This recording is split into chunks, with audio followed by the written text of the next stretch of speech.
Aujourd'hui, le cobalt est une ressource minière importante qui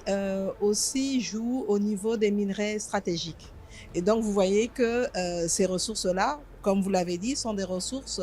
qui sont recherchées de par le monde et nous, RDC, nous offrons ce cobalt. Mais ce que nous disons, et par rapport aux différents investisseurs ou sociétés qui viennent exploiter le cobalt chez nous, c'est qu'aujourd'hui, nous avons pris une décision d'interrompre momentanément l'exportation du cobalt parce que nous voulons absolument aujourd'hui réévaluer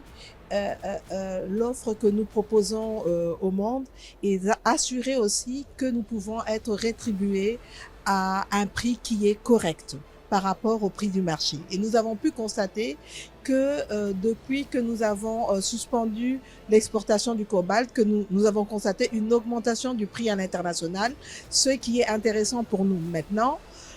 il est important aussi de se dire que cela se fait dans un partenariat gagnant-gagnant et que pour nous, aujourd'hui, euh, l'exploitation du cobalt, nous voulons le faire avec des personnes qui sont intéressées à investir dans notre pays, mais aussi comment dire ça, à prendre en compte le développement durable du pays et des communautés dans les zones où se trouve ce coltan-là, ce cobalt plutôt. Et donc, aujourd'hui, nous avons aussi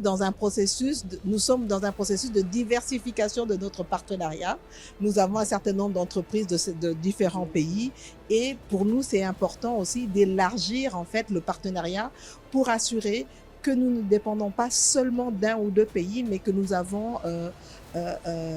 cette possibilité d'avoir d'autres partenaires qui viennent investir au niveau du pays, particulièrement dans ce secteur des ressources minières et donc particulièrement dans le cobalt aujourd'hui. Si nous sommes ici aux Émirats arabes unis, c'est parce que nous sommes aussi dans cette perspective d'améliorer les accords de coopération avec les Émirats arabes unis. D'ailleurs, je suis accompagnée non seulement du vice-premier ministre en charge du plan, mais aussi du ministre du Commerce extérieur, qui est en train de finaliser un accord avec votre ministre, avec le ministre du Commerce extérieur des Émirats arabes unis, pour justement voir comment nous allons améliorer nos perspectives de commerce entre les deux pays.